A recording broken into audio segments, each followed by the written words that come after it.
হালাল যদি আমি উপার্জন না করতে পারি, হারাম দিয়ে যদি আমার বডি প্রস্তুত করি, আমার রক্ত যদি হারাম দিয়ে হয়, আমার গোশত যদি হারাম দিয়ে হয়, কোন ইবাদত আল্লাহর দরবারে মঞ্জুর হবে না। এই জন্য আল্লাহ রাব্বুল আলামিন বলছেন, ও বান্দা, আমি তোকে তোর প্রথম হুকুম নামাজ করে দেই নাই, রোজা করে দেই নাই, আমি কোরআন যে নাযিল করেছি প্রথম হুকুমটা দিয়েছি তুমি হলো পড়ো। তোমাকে পড়তে হবে, জানতে হবে, শিখতে হবে। প্রথম ওহিটা হলো পড়ার কথা বলা হয়েছে, জানার কথা বলা হয়েছে।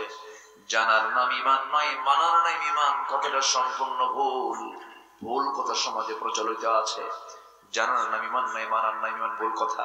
জানার নামও ঈমান, মানার নামও ঈমান। জানতেও হবে, মানতেও হবে। আমার ভাইরা, একটু শক্ত কথাই বলে ফেলবো, মন খারাপ করা যাবে না। কোন মূর্খের জন্য জান্নাত নাই, কোন মূর্খ মানুষ জান্নাত পাবে না। হয়তো অনেকে বলবেন, হুজুর এমন শক্ত কথা বলে ফেললেন, পড়াশোনা করার সুযোগ পাই নাই, কিসমতে জোটে নাই, আপনি বললেন কোন মূর্খ মানুষ জান্নাত পাবে না। আমি কোন মূর্খের কথা বলেছি যে কামিল পাস করে নাই? তা নয়। কোন কামিল পাস লাগবে না, মাস্টার্স ডিগ্রি লাগবে না, এমফিল পিএইচডি লাগবে না, দাওরায়ে হাদিস লাগবে না। প্রত্যেক বান্দার জন্য ন্যূনতম যে জ্ঞানটা জানা যায় তার জন্য ফরজ, সেটা হলো কোনটা হালাল আর কোনটা হারাম। এই জ্ঞান অর্জন করা সবার জন্য কি ফরজ? যেগুলো সবার জন্য কি ফরজ। আমার দেশে বহু মুসলমান আছে গোসলের ফরজ কয়টা জানে না। আছে না? আছে না? ওযুর ফরজ জানে না, নামাজ কেমন করে পড়তে হয় নামাজের মাসলা মাসাইল জানে না, কোরআনটা সুন্দর করে পড়তেও পারে না, কোরআনটা সহি করে পড়তে পারে না। কেমন করে পড়বে? আজকে স্বাধীনতার 52 বছর পার হতে চলছে, পার হয়ে গেল, কিন্তু এই স্বাধীনতার 52 বছরেও যদি জরিপ করে দেখা যায়, এই দেশে 18 কোটি মুসলমান, কিন্তু অধিকাংশ কোরআন পড়তে পারে না। পারে না, কোরআনটাকে পড়তেই পারে না। কোরআন যদি না পড়তে পারি, নামাজটা কেমন করে হবে?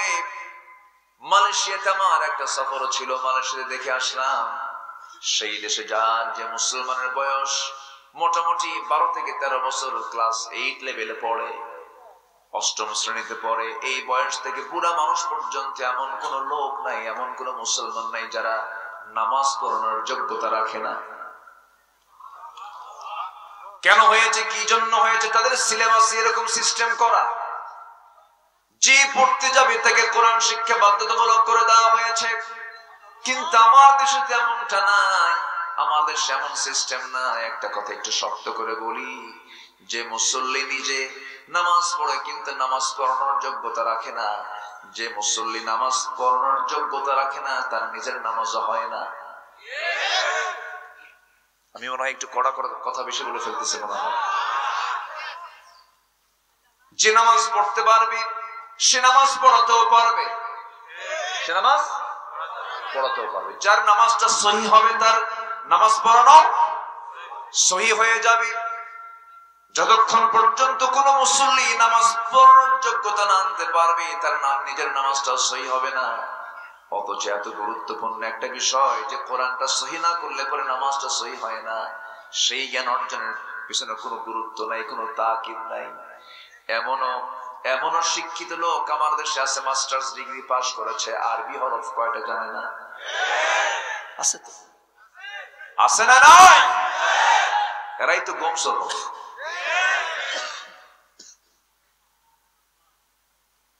এরাই তো চুরি করে শিখবে। আমার দেশে যা কিছু উন্নয়ন এসেছে, শ্রমিকের টাকা দিয়ে উন্নয়ন এসেছে।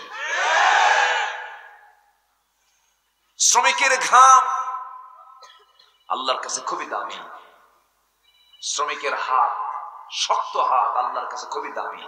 আল কাসিব হাবিবুল্লাহ, শ্রমিক আল্লাহর বন্ধু। জোরে কোন সুবহানাল্লাহ। যে শ্রমে ঘাম ঝরে সেই শ্রমের বরকত বেশি। আলহামদুলিল্লাহ বলে। আমার নবীজি শ্রমিকদের লিডার ছিলেন। আল্লাহু আকবার।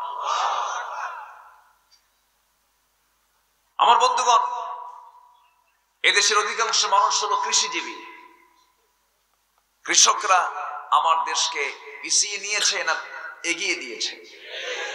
এগিয়ে দিয়েছে। অধিকাংশ কৃষক তারা শিক্ষিত না অশিক্ষিত? অশিক্ষিত।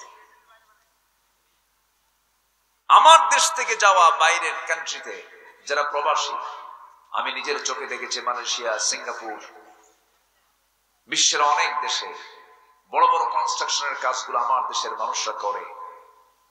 সেই দেশে গিয়ে কাজ করছে, 120 তলা 30 তলা বিল্ডিং এর টানা রোদের ভিতরে পরিশ্রম করে এই রেমিটেন্স গুলো পাঠাচ্ছে। শিক্ষিত না অশিক্ষিত? অশিক্ষিত। তাহলে অশিক্ষিত প্রবাসী রেমিটেন্স পাঠায়, অশিক্ষিত কৃষক দেশের উন্নয়নে এগিয়ে নিচ্ছে, দেশের উন্নয়নে কাজ করে যাচ্ছে। এরপরে গার্মেন্টস শ্রমিক, গার্মেন্টস এর যারা কাজ করছেন, যে শ্রমিক, তারা দেশকে পিছিয়ে দিচ্ছে না এগিয়ে দিচ্ছে? তাহলে শ্রমিক এগিয়ে দিচ্ছে, কিন্তু সেই শ্রমিকদের অধিকাংশ শিক্ষিত না অশিক্ষিত? অশিক্ষিত। তাহলে অশিক্ষিতরা দেশকে এগিয়ে নিয়ে যাচ্ছে, কিন্তু দেশকে পিছিয়ে নিয়ে গেল কারা? ওই সমস্ত শিক্ষিতরা যারা কলমের খোঁজার মধ্য দিয়ে কোটি কোটি টাকা লুটপাট করে দেশ থেকে পাচার করছে। আছে না নয়? কোন শিক্ষিত? কোরআন ছাড়া। কি ছাড়া বলেন? কোরআন ছাড়া। কথা বলবো? কোন সমস্যা? কোন চিন্তা? মরবো তো একবারে, কেউ কি বাঁচবো? ভাবসাব দেখে আমাদেরকে হুমকি দেখায়, বুঝলেন? ভাবসাব দেখে মনে হয় ও কোনোদিন মরবে না। তুমিও মরবা, আমিও মরব। তুমিও যে আল্লাহর কাছে যাবা, আমিও সে আল্লাহর কাছেই যাব। বিচার আমরা আসল দিন চাই, ঠিক কিনা? নামাজ শুরু করে তো এটা দিয়ে মালিক ইয়াউমিদ্দিন, ঠিক আছে না? বিচার দিবসের মালিক কে? নামাজ শুরু করে 3 নম্বর কথাই হলো মালিক ইয়াউমিদ্দিন। বিচার দিবসের মালিক কে? আমরা আল্লাহর কাছে বিচার চাই। কোন জুলুমের বিচার এই পৃথিবীর কোন শাসক পুরোপুরি আদায় করতে পারবে না। যেরকম একজন জর্জ ডব্লিউ বুশ 7.5 লক্ষ মুসলমানকে, ইরাকের মুসলমানকে হত্যা করেছে। ওর শাস্তি আপনি কয়বার দিবেন? ও তো মানুষ একটা, মারছে 7.5 লাখ মানুষ, ও কি 7.5 লাখ জিন্দা হবে? ওর শাস্তি দেওয়ার একমাত্র যোগ্যতা কার আছে? ওয়ালা ইয়ামুতু ফিহা ওয়ালা ইয়াহইয়া।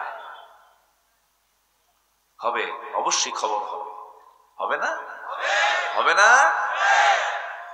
দেশের চোর খুঁজে পান না, আলেমদেরকে চোর বলেন।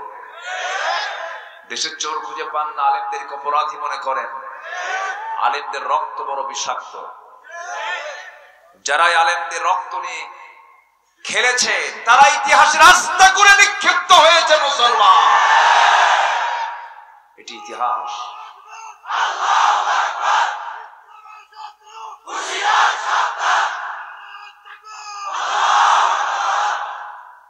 সম্মানিত ভাইয়েরা, তাহলে আমরা হালালও জানবো, হারামও জানবো। সুদ খাওয়া কি? আসতে বলবেন না। সুদ কার কাম? কার কাম? আমার দেশে সুদ নাই তো? আছে? সুদ আছে? এত দোয়া যায় কই?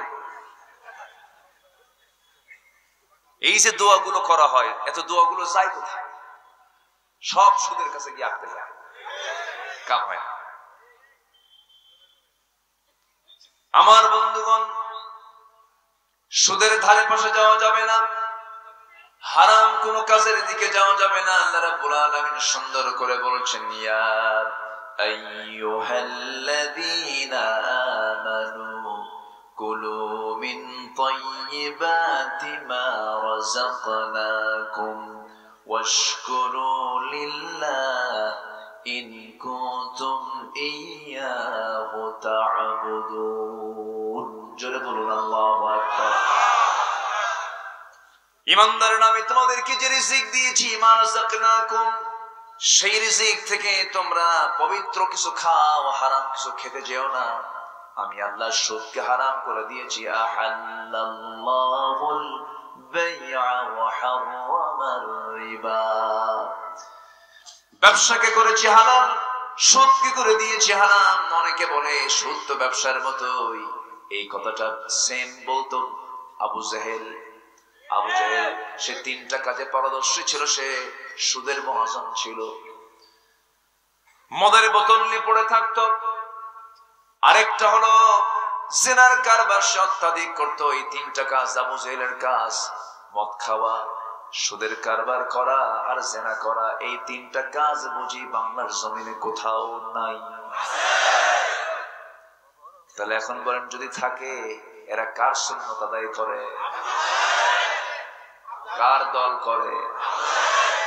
নাম হলো ঈমান আলী আলহাজ। কি নামের আগে কি? আলহাজ। এই নামটা শুনলে আমার গা জ্বলে। আলহাজ শব্দটা এটা আমার দেশে শুধু আছে, তাই না? এই আলহাজ খেতাবটা কোথাও নাই, আমার দেশে এটা চলে। যদি না বলেন কামসা, 4.5 লাখ টাকা খরচ করে হজ করে আসলাম, আলহাজ কম আছেন, এরকম আছে না? হাজি না বললে বেচারার মুখ খারাপ হয়। তাহলে হজটা করছে কি আল্লাহর জন্য? হজটা কি আল্লাহর জন্য করেছে? অথচ আল্লাহ বলছেন ওয়াতিমুল হাজ্জা ওয়াল উমরাতা লিল্লাহ, হজ উমরা করো আমি আল্লাহর জন্য, আলহাজ খেতাব পাওয়ার জন্য নয়। আবার হজ করে আসলে হুজুর একবার না তো, আমি তো ট্রিপল হাজি, হ্যাট্রিক। কি পরপর 3 বার গেছি, কম কথা? আমার দেশে তো বহু অভিনেতাও যায়। অভিনেতা যায় না? অভিনেতা যায়। অভিনেতা যায় ওমরা টোমরা করে বলে, প্রিয় দেশবাসী আমার জন্য দোয়া করবেন, আমি ওমরায় আসছি, আমি যেন সুস্থ হয়ে দেশে ফিরে যেন সিনেমার বাকি কাজ সম্পূর্ণ করতে পারি। বুঝলেন না কি ওমরা করতে গেছে? দেখেন, সারা জীবন সিনেমায় নাচানাচি করলো, একটা পর নারীকে নিয়ে, উলঙ্গ নারীকে নিয়ে নাচলো। কি যেন একটা বিশেষ সময় সামনে আসলো, মসজিদে সে টুপি পরা একদম পিশাব হয়ে গেল। আমরা ব্যবসা করি না, তোরা ব্যবসা করিস, ঠিক কিনা? কষ্ট পাচ্ছেন? কষ্ট পাচ্ছেন? যারা টুপি পড়বে 12 মাস পড়বে, কোন উপলক্ষে পড়তে পারবি না। টুপি কি বিশেষ সময় না সব সময়? দাড়ি কি এক সময় না সব সময়? এগুলো ভাক্কা করো কেন? জনগণ বোঝে, ঠিক কিনা? এগুলো মৌসুমি, এগুলো কি মৌসুম।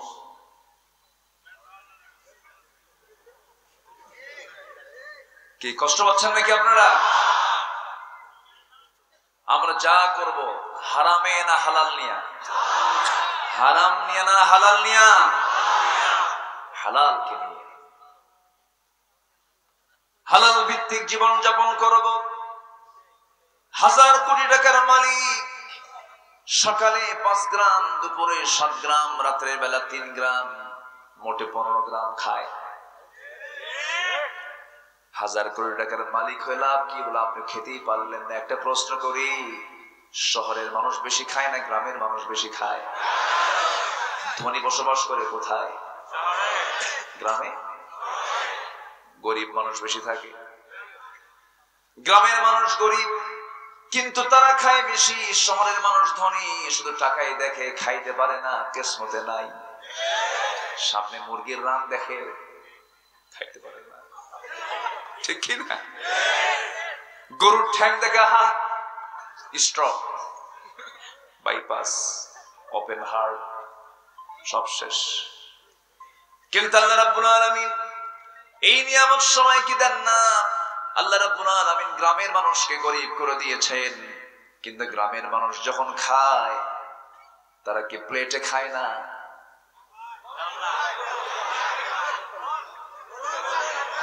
বোল নিয়ে খায়, ডিশ নিয়ে বসে, গামলা নিয়ে বসে। শহরের সেই ফাঁকিবাজি প্লেট যার তলা নাই, সোজা এরকম আছে না, এটা আমি নাম দিচ্ছি ফাঁকিবাজি প্লেট। মজা করে খাওয়া যায় না। গ্রামের মানুষের এই সমস্ত প্লেট দিয়ে বসায় না, বড় ডিশ নিয়ে বসে, গামলা নিয়ে বসে, বোল নিয়ে বসে। 1 কেজি চাল মেরে কয় পেটের 1 কোনা ভরল। হাল নিয়ে চলে গেল জমিতে, প্রচন্ড পরিশ্রম করলো, ভিটামিন ডি পেয়ে গেল। করোনা শহরের মানুষকে ধরে ফেললো, গ্রামের মানুষকে করোনা কি আমার কাছে পাত্তাই পায় না। আমার বন্ধুগণ, হালালের একটা আরাম আছে, হালালের একটা মজা আছে। হালাল খাবো, মজা পাবো, হারাম দিয়ে শরীর বানাবো, ওই শরীরে কখনো রোগ সারবে না। হালাল খাবার একটা নিয়ামত, হালাল খাবার একটা বরকত। ছোট্ট একটা ইতিহাস মনে পড়লো, সবাই নাম শুনেছেন। সৈয়দ আহমদ ইবনে হাম্বল একজন বড় ইমাম ছিলেন, নাম শুনেন নাই? সেই সৈয়দ আহমদ ইবনে হাম্বলের বাড়িতে বড় একজন ইমাম শাফিঈর দাওয়াত ছিল। তিনি বলছেন, আহমদ, আমি তোমার বাড়িতে একদিন দাওয়াত খেতে যাব, আমি তোমার বাড়িতে যাব একদিন। সেই দিনটা চলে আসলো। বুক ভরসা নিয়া ইমাম শাফিঈর দাওয়াত সৈয়দ আহমদ ইবনে হাম্বল যখন পেলেন, খুবই খুশি হলেন। কি খাওয়াবেন তাকে ব্যস্ত হয়ে পড়লেন। বাজারে গেলেন, সবকিছু সুন্দর করে বাজার করলেন, হালাল টাকার বাজার। বউকে বললেন, বউ আমার সুন্দর করে রান্না বান্না করো, আজকে আমার বড় ইমাম আসতেছে আমার বাড়িতে, আমার ওস্তাদ আসতেছে আমার বাড়িতে, সুন্দর করে রান্না বান্না করবে আমার স্ত্রী। এই কথা বলে যখন স্ত্রীর হাতে যখন বাজার গুলো দেওয়া হলো, পর্দাশীলা নারীর রান্না, হালাল বাজারের, হালাল টাকার বাজারের রান্না, সুন্দর করে রান্না প্রস্তুত হয়ে গেল। ইমাম শাফিঈ চলে আসলেন, খাইতে বসলেন রাতের বেলা। যখন সামনে তাকে 3 থেকে 4 জনের খাবার দিয়েছে, সমস্ত খাবারগুলো তিনি একাই বিসমিল্লাহ বলে খেয়ে নিলেন। কিন্তু ইমানদার খাবে ভরা পেটে না খালি পেটে? একটু ফাঁকা রাখবে, ফাঁকা পেট রাখবে। মেডিকেল সায়েন্স বলে, সুস্থ যদি থাকতে চাও ভরা পেটে খাবে না, 1 ভাগ পানি, 1 ভাগ খাবার, আরেক ভাগ খালি, এটা রেখে দিবা। কোনোদিন তোমার পেটের কোনো পীড়া হবে না। আমার নবীজির সারা জীবনের সুন্নাত, আমার নবীজি কখনো 1 বেলা পেট পুড়ে কখনো খাবার খান নাই। কিন্তু ইমাম শাফিঈ করলেন কি, তৃপ্তি ভরে তিনি সব খাবারগুলো খেয়ে নিলেন। সঙ্গে সঙ্গে ইমাম শাফিঈর খাবার দেখে বাড়িওয়ালা সৈয়দ আহমদ ইবনে হাম্বল মেজবান, তার ছোট্ট একটা মেয়ে ছিল, সেই মেয়েটা তার খাবার দেখে মনে মনে চিন্তা করে, এটা আবার কেমন আল্লাহর ওলি, এত খায়, আমার বাপ তো এত খায় না। এরপরে রাত হয়ে গেল। বাড়িওয়ালা সৈয়দ আহমদ ইবনে হাম্বল মেয়েটাকে ডাক দিয়ে বলছে, মা শোনো, এই যে মেহমান আমাদের বাড়িতে আসছে, তার ফজরের সময় ওযুর প্রয়োজন হবে, ওযুর পানি তুমি একটু মা দিয়ে দাও তো, সামনে রেখে দাও, ঘরের সামনে রেখে দাও। রেখে দাও হলো। গোটা রাত চলে গেছে, সকালবেলা হয়ে গেল। ছোট্ট মেয়েটা তার বাপকে ডাক দিয়ে বলছে, আব্বা, আমি শুনেছি ইমাম নাকি বড় ইমাম, ইনি নাকি বড় আলেম, কিন্তু আমি গত রাত থেকে নিয়ে সকাল পর্যন্ত আমি অবজার্ভ করে দেখলাম আব্বা, এই লোকটার মধ্যে বড় বড় আমি ভুল খুঁজে পেয়েছি। কি ভুল বলো বাবা, কি ভুল পেয়েছো তো বলো তো আমার আম্মা, কি ভুল পেয়েছো তুমি বলো। 1 নাম্বার ভুল হলো, সে এত খাইলো 3 জনের খাবার। এটা কেমন করে আল্লাহর ওলি হয়? নাম্বার 2, আপনি আমার বাবা, আমি আপনাকে দেখেছি মাঝরাত যখন হয়ে যায় আপনি নামাজে দাঁড়িয়ে যান, কিয়ামুল লাইল করেন, কিন্তু এই বড় আলেম গোটা রাত চলে গেছে, ওই যে বিছানায় মাথা রেখেছে, বালিশে মাথা রেখেছে, গোটা রাত চলে গেছে, সে এক রাকাত নামাজও পড়লো না। ওযুর পানি দিলাম, ওযুর পানির জায়গায় রয়ে গেছে, কিন্তু তিনি নামাজটা পড়লেন ফজরের, কিন্তু ওযু ছাড়া পড়লেন। এই তিনটা ভুল আমি তার সামনে গিয়ে বলবো, আব্বা আপনি আমাকে অনুমতি দেন। আহমদ ইবনে হাম্বল বলছে, মা তুমি এই ভুলগুলো তোমার কাছে মনে হচ্ছে ভুল, কিন্তু এত বড় আলেম তো এত বড় ভুল করতে পারেন না কেন? আমি বলতেই যাব। ছোট্ট মেয়েটা করলো কি, চক্ষু আড়াল করে ইমাম শাফির সামনে গিয়ে যখন তিনটা প্রশ্ন করবেন, ইমাম শাফি বলছে, মা কি প্রশ্ন করবে বলো। এই তিনটা যখন প্রশ্ন করা হলো, ইমাম শাফি বলছে, মা এই তিনটা প্রশ্নের জবাব আমি তোমাকে একটা একটা করে বলছি, শোনো মা। নাম্বার 1, আমি নাকি বেশি খাই। মা আমি কখনো পেট পুড়ে খাই না, তবে আজকে আমি একটু বেশি খাবার খেয়েছি, আমি টের পাই নাই। কেননা তোমার বাবার হালাল রিজিকের টাকা দিয়ে কেনা বাজার, আর তোমার মা পর্দাশীলা মা, সুন্দর করে পবিত্র একজন নারীর রান্না। আমি যখন খেতে বসলাম আমার কাছে মনে হলো যেন খাবারের উপরে নূর চমকাচ্ছিল, যেন মনে হচ্ছে বেহেশতের খাবার যেন আমি খাচ্ছি। আমি এমন বরকত পাচ্ছি, এমন নিয়ামত পাচ্ছি, আমার কাছে এটা ঔষধ মনে হলো, বরকত মনে হলো। এই জন্য বরকত মনে করে খেতে খেতে সব খাবার খেয়ে ফেলেছি মা। আমার বন্ধুগণ, হালাল খাবারের বরকত আছে না নাই? আসতে বলবেন না, আছে না নাই? যদি তা হয় মরিচ ভর্তা, তার মধ্যে বরকত দিয়ে দিবেন কে? আর যদি তা হয় হারাম বিরিয়ানি জর্দার কোনো দাম নাই। হারাম কোনো খাবার খাওয়া যাবে না, হারাম কোনো দিকে যাওয়া যাবে না, হারাম কোনো কাজের সঙ্গে সম্পর্ক রাখা যাবে না। যদি আজকের এই দুনিয়াতে আমরা যদি হারামকে না বলি, হালালকে হ্যাঁ বলি, আল্লাহ তাআলা সেদিন জান্নাতকে না, জাহান্নামকে না বলে জান্নাতকে তিনি হ্যাঁ বলে জান্নাতে দিয়ে দিবেন। সুবহানাল্লাহ। সহজ হিসাব। কি হিসাব? সহজ হিসাব। আমার বন্ধুগণ, আমার নবীজি একদিন হাদিস বর্ণনা করতে নিয়ে বলছেন, আশআসা আবরা ইয়ামুদ্দু ইয়াদাইহি ইয়া রব মাতআমুহু হারাম মালবাসুহু হারাম খুযাই বিল হারাম ফান্না ইউস্তাজাবু লিযালিক। কোন এক উস্কো খুস্কো চুল বিকৃত হয়ে পড়ে আছে, উস্কো খুস্কো কাপড় চোপড় এলোমেলো, ধুলাই মলিন কোন বান্দা হাত দুটো উঁচু করে আকাশের দিকে তাকিয়ে বলছে, ইয়া রব আমাকে মাফ করো। রাসূল বলছেন, মালবাসুহু হারাম, তার লেবাসটা হারাম, মাতআমুহু হারাম, তার খাবারটা হারাম, খুযাই বিল হারাম, তার সব কিছু হারাম। ফান্না ইউস্তাজাবু লিযালিক, তার দোয়া আল্লাহ কেমন করে কবুল করবেন? তার দোয়া তো কবুল হবে না। এই জন্য আল্লাহ রাব্বুল আলামিন বলছেন, বান্দা আগে পবিত্র খাবারটা তুমি খেয়ে নাও, এরপরে শুকর আদায় করো। কার? আসতে বলবেন না, কার? আল্লাহর। যে লোকটা সৎভাবে চলতে চায় সে আজকের দুনিয়াতে সে বোকা মানুষ। অফিসের কোন বড় অফিসার যদি সৎ হন, যদি ঘুষের কারবার না করেন, কোন হারাম কামাই যদি না করেন, সেই লোকটাকে অফিসের সমস্ত লোকেরা তাকে সেই জায়গা থেকে তাড়াতাড়ি ট্রান্সফার করার জন্য পাগলা হয়ে যায়। এই লোকের জন্য আজকে আমরা কিছুই করতে পারছি না। লোকটা দারুণ বোকা, আমাদেরও বোকা বানাতে চায়। আমার বন্ধুগণ, এই দুনিয়াতে ইমানদারির চরিত্র হবে একটা মাছের মতো। সেই মাছের নামটা বিভিন্ন এলাকায় বিভিন্ন নাম বলে। এই এলাকায় আমি শুনেছি সিরাজগঞ্জের মানুষ বেশি, তাই না? কি বলে, স্ট্যান্ডার্ড গ্রুপ না? স্ট্যান্ডার্ড গ্রুপ মোশাররফ সাহেবের তো নাকি? একটা মাছ আছে যে মাছটা কাদায় বসবাস করে, কাদায়, কিন্তু গায়ে কোনো ময়লা পড়ে না। কি মাছ? এর ছোট ভাইয়ের নাম কি? গোসই। আচ্ছা, গোচি মাছ, গুচ্চা মাছ, হ্যাঁ হ্যাঁ, বাইম মাছ। বসবাস হলো কাদায়। কাদার মধ্যে থেকে থাকি, গর্তের মধ্যে থাকি, কাদার মধ্যে থেকে তাকে চেনা যায় না। কিন্তু কাদা থেকে যখন আপনি বের করবেন, গোটাল শরীরটাই তার ফ্রেশ, কোন কাদা তার গায়ে লাগে না।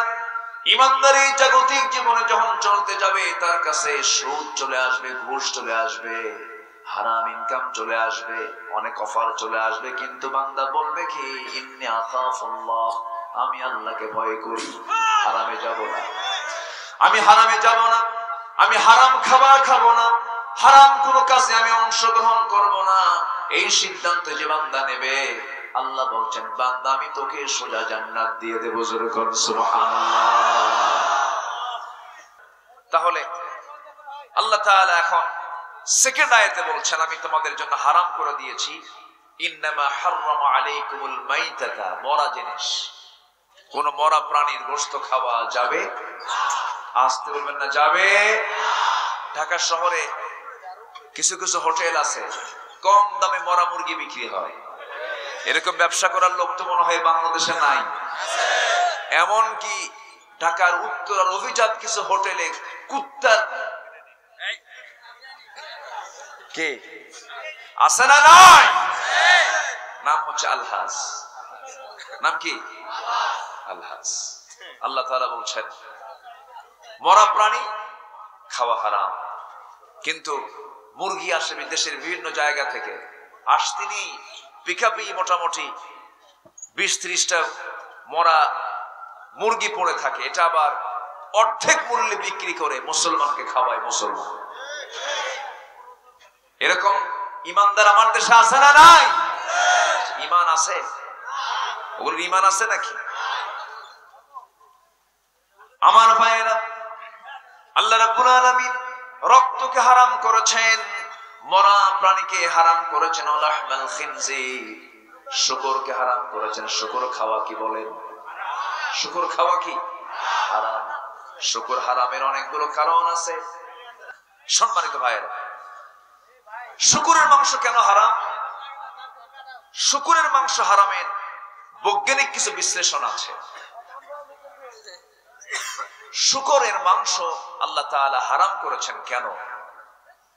গাভীর গোশত, গরুর গোশতকে আল্লাহ পাক হালাল করেছেন কেন? এর একটা কারণ আমি বলি।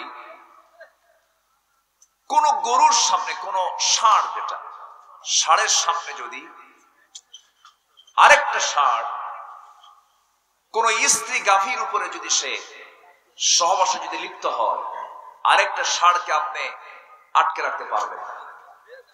এটা হলো ষাঁড়ের বৈশিষ্ট্য, গরুর বৈশিষ্ট্য। আর শূকরের বৈশিষ্ট্য হলো একটা শূকরের সামনে যদি আরেকটা শূকর স্ত্রী শূকরের উপরে যদি সে সহবাসে লিপ্ত হয়, পুরুষ শূকরের এতে কোনো প্রতিক্রিয়া নাই, ও টেরই পায় না, বুঝেই না কিছু। এই জন্য যারা শুয়ার খায় ওদের চরিত্র ওই শুয়ারের মতই হয়। কি কথা কি বুঝতেছেন আপনারা? আরো কিছু কারণ আছে, বৈজ্ঞানিক অনেকগুলো বিশ্লেষণ আছে। এবং শূকরের মাংস আল্লাহ তাআলা হারাম করেছেন আরো বেশ কিছু কারণে। কারণ খোঁজার দরকার নাই। আল্লাহ তাআলা যেটা হারাম করেছেন কোন যুক্তি দিয়া এটাকে হালাল করার কোন সুযোগ নাই। হারাম হারাম, এখানে কথা বলাও কি হবে? গুনাহ হবে, হারাম হয়ে যাবে।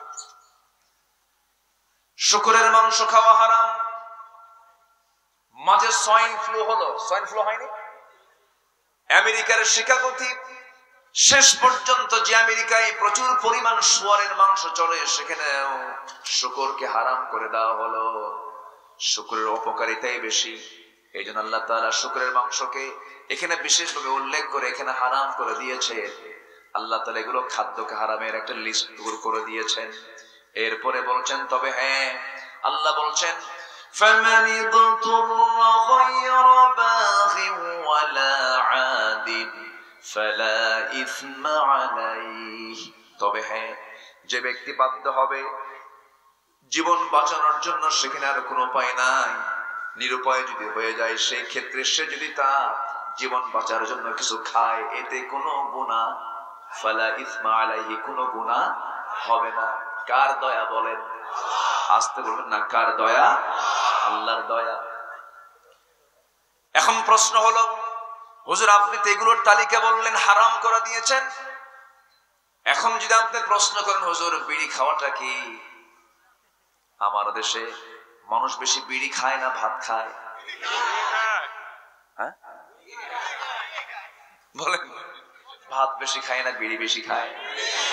আচ্ছা, বিড়ি খায় না পান করে? হ্যাঁ, ও পানও না খাওয়াও না, টানে। কি করে? টানে।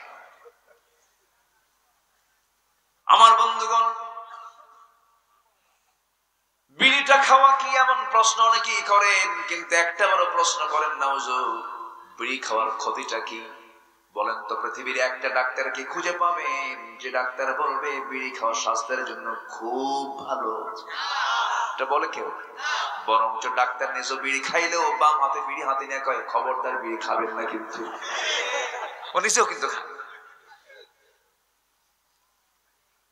আমার ভাইরা, আজকে মুসলমান আমার দেশে বিড়ি খায়, অধিকাংশই বিড়ি খায়, অধিকাংশ বেনামাজি, অধিকাংশ কোরআন পড়তে পারে না, অধিকাংশের মুখে দাড়ি নাই, অধিকাংশ এরকম চরিত্র আছে না নাই বলেন? আছে, মুখে দাড়ি নাই। আপনি বলেন তো একজন নবীর নাম আপনি কি বলতে পারবেন যে নবী দাড়িওয়ালা ছিলেন না? বলতে পারবেন? আদম থেকে শুরু করে আমার রাসূল পর্যন্ত লক্ষাধিক পয়গম্বর আল্লাহ রাব্বুল আলামিন পাঠিয়েছেন, প্রত্যেকটা পয়গম্বর ছিলেন দাড়ি ছাড়া না দাড়িওয়ালা, দাড়ি ছাড়া না দাড়িওয়ালা। আপনি কোন সুন্নতকে মানতে গেলেন আপনার দাড়ি রাখতে আপনার কষ্ট হয়? আমার বুকটা ফেটে যায় ভাই, জানেন কেমন করে? 60 বছর বয়স হয়ে গেছে, চামড়া গুলো কুচকে গেছে, টেনে টেনে তাও দাড়ি কাটে, বুড়া হবে না। চাচা আপনি দাড়ি রাখেন না কেন? বাবা আমাদেরকে একটু বুড়া মনে করলে আমাদের দাম দেয় না। দেখছেন কি চিন্তা, কি দর্শন, কি ফিলোসফার উনি। কিন্তু আপনি তো চিন্তা করলেন না, আপনার দাড়ির যে মুখের যে স্কিন আছে, মেডিকেল সায়েন্স বলছে যদি কেউ ঘন ঘন যদি দাড়ি শেভ করে স্কিন ক্যান্সার হতে পারে, ব্রেন ডিজিজ হতে পারে। যদি কোনো বান্দা ঘন ঘন শেভ করে তার চোখের জ্যোতি নষ্ট হয়ে যাবে। চোখের জ্যোতি নষ্ট হওয়ার যতগুলো কারণ আছে, অন্যতম কারণ হলো ঘন ঘন শেভ করা, দাড়িটাকে কেটে ফেলে দেওয়া। রাসূল বলেছেন কাসসুশ শারিব ওয়া আফুল লিহয়া, মোচটাকে ছোট করো, দাড়িকে ছেড়ে দাও, বলেছেন মুহাম্মদ সাল্লাল্লাহু আলাইহি ওয়াসাল্লাম। কিন্তু আজকে দাড়িওয়ালা নেতা বেশি না মোচওয়ালা নেতা বেশি? মোচটা 2.5 ইঞ্চি হাইব্রিড জাতের, এত মোটা মোচ, আর পেটটা হলো 10 মাস সাইজের। এমন খাওয়া খাইছে, চেয়ারম্যান হওয়ার আগে, মেয়র হওয়ার আগে পেট পিঠের সঙ্গে লেগে থাকতো, কিন্তু চেয়ারম্যান যখন হলো পেটটা ফুলতে ফুলতে এত ফোলা ফুললো, ঈদের দিন কোলাকুলি হয় না, হয় পেটা পেটি, ঠিক কিনা? গরিবের লাউ থাকে মাথায় আর ধনীর লাউ থাকে পেটে। ধনীর লাউ কোথায়? আল্লাহ শান্তি দিবেন না। হারাম খাবেন, আরাম পাবেন না। হালাল জীবন আমরা গ্রহণ করব, জোরে বলি ইনশাআল্লাহ, জোরে বলি ইনশাআল্লাহ। আল্লাহ তাআলা শ্রমিকের দাম কম দিয়েছেন না বেশি দিয়েছেন? কম দিয়েছেন না বেশি দিয়েছেন? শ্রমিকের ঘামের মূল্য কে দিবেন? আমার নবী একদিন রাস্তা দিয়ে চলতে চলতে হঠাৎ করে এক শশা বিক্রেতাকে দেখলেন। শশা বিক্রেতা বিক্রি করছেন। আমার রাসূল পিছন দিক থেকে গিয়ে তার চোখটা চেপে ধরলেন। চোখটা চেপে ধরে বলছেন, বলো তো আমি কে? আল্লাহু আকবার। আমার নবী হাতটা খুলে দিয়ে বলছেন, ও আমি হলাম মুহাম্মদ সাল্লাল্লাহু আলাইহি ওয়াসাল্লাম। রাসূল বলছেন, আমি তোমার বন্ধু, আমি তোমার বন্ধু। ওই শশা বিক্রেতা চিৎকার মেরে মেরে সবাইকে জানিয়ে দিচ্ছে, দেখো বিশ্বনবী, আমি একজন সাধারণ মানুষ, আমাকে বলে আমি তার বন্ধু, আমি তার বন্ধু। জোরে বলুন সুবহানাল্লাহ। শ্রমিকের হাত চেপে ধরে বলছেন, ও শ্রমিক, তোমার এই শক্ত হাত কখনো জাহান্নামে যাবে না। আল্লাহু আকবার বলেন। কিন্তু শ্রমিকের শর্ত হলো মালিককে ঠকানো যাবে না। আমার মালিকের শর্ত হলো কোন শ্রমিককে ঠকানো যাবে না। আমার দেশের শ্রমিকরা বেশি মাজলুম। আমার দেশের শ্রমিকের ঘাম ঝরানো টাকা দিয়া হাজার হাজার কোটি টাকার মালিক হয়, কিন্তু ন্যায্য বেতন মালিকরা শ্রমিককে দেয় না, ঠিক কিনা? জবাব দিতে হবে কার আদালতে? আসতে বলবেন না, কার আদালতে? আল্লাহর আদালতে। কথা অনেক আছে। এই জন্য আমার বন্ধুগণ, হারামকে আমরা ছাড়বো, হালালকে আমরা ধরবো, জোরে বলি ইনশাআল্লাহ। এক সাহাবী আমার রাসূলকে বলেন, হুজুর আমি বেশি ওয়াজ শুনবো না, আপনি আমাকে শর্ট কিছু ওয়াজ দিয়ে দেন। আমার নবীজি বললেন, সাহাবী তুমি কি আমল করতে চাও বলো। হুজুর আপনি যে আমলগুলো শেখায় দিবেন।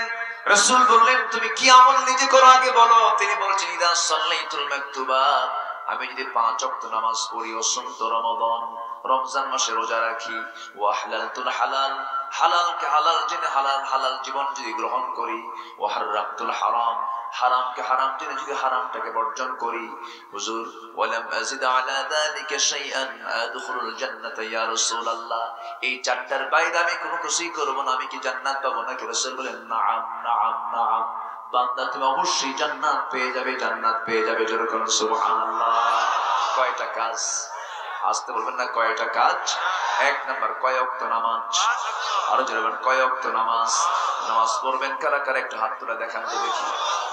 জোরে বলি ইয়া আল্লাহ ইয়া রহমান, আমাদেরকে 5 ওয়াক্ত সালাত আদায় করা তৌফিক তুমি আল্লাহ দিয়া দাও।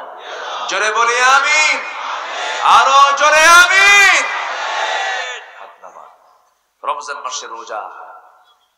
নাম্বার 3 হলো হালালকে হালাল জেনে হালাল জীবন গ্রহণ করা, হারামকে হারাম জেনে হারাম জীবন বর্জন করা।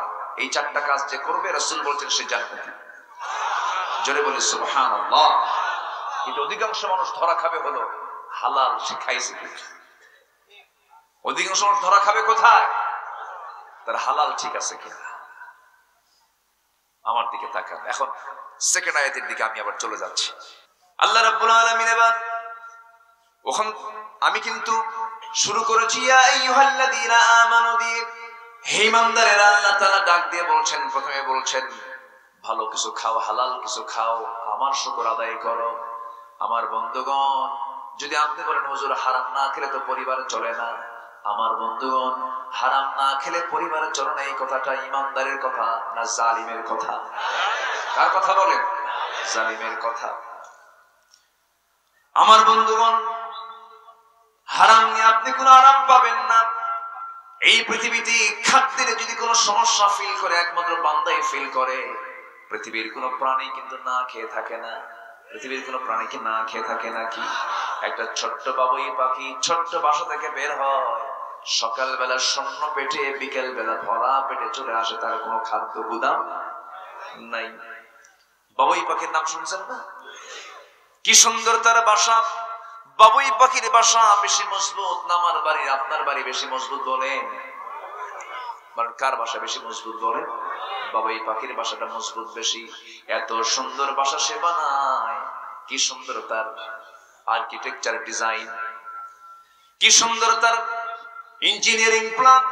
ছোট্ট একটা মাথা, সেই মাথার ভিতরে আবার সেই মগজটা আছে মোটর দানার চেয়েও ছোট। এই ছোট্ট মাথার ছোট্ট ব্রেন দিয়ে এমন সুন্দর বাসা সে বানায়।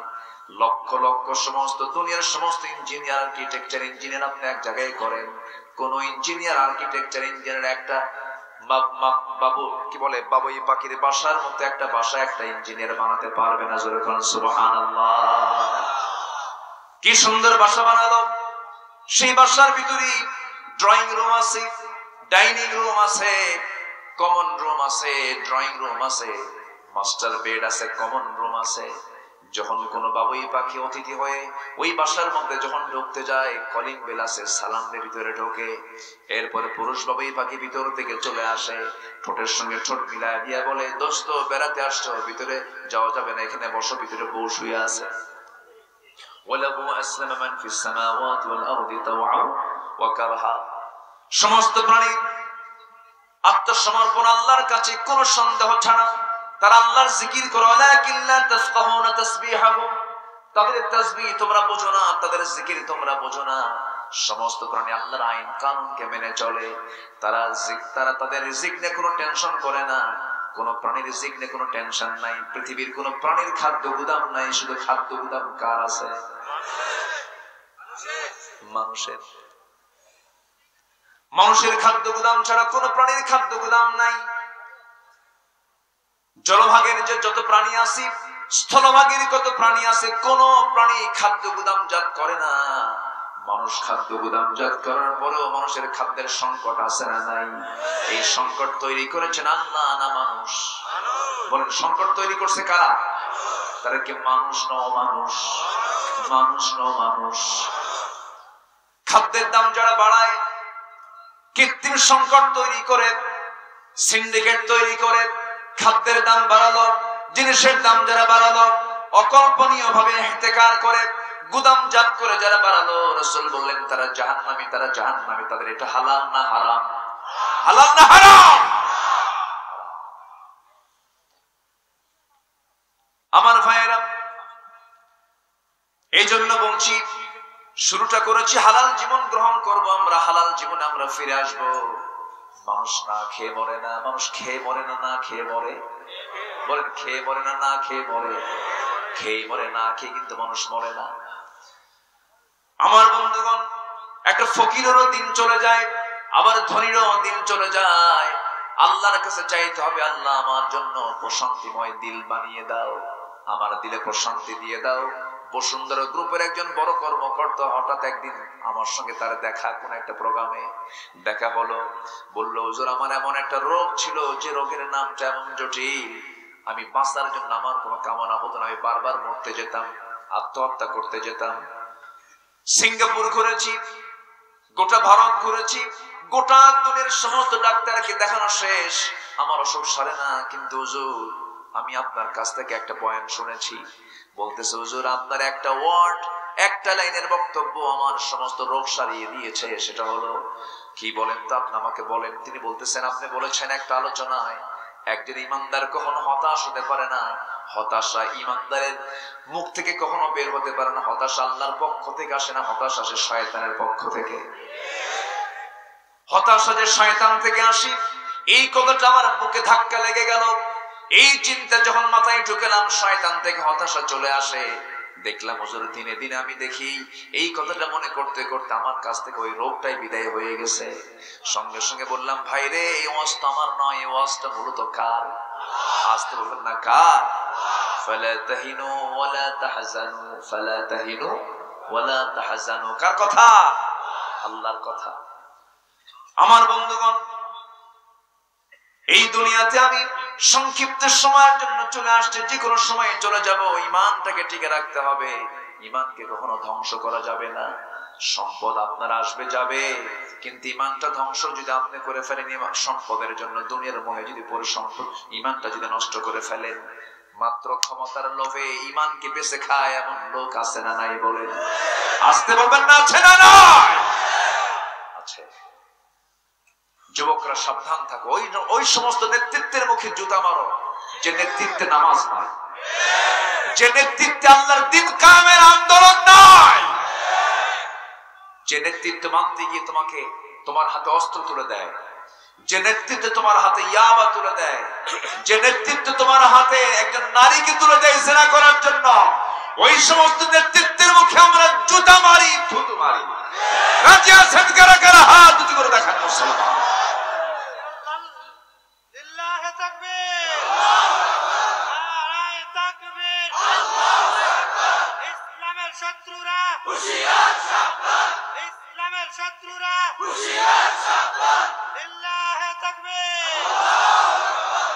সম্মানিত ভাইয়েরা, সবচেয়ে বড় চ্যালেঞ্জ হলো আমাকে আপনাকে ঈমানটাকে টিকে রাখতে হবে।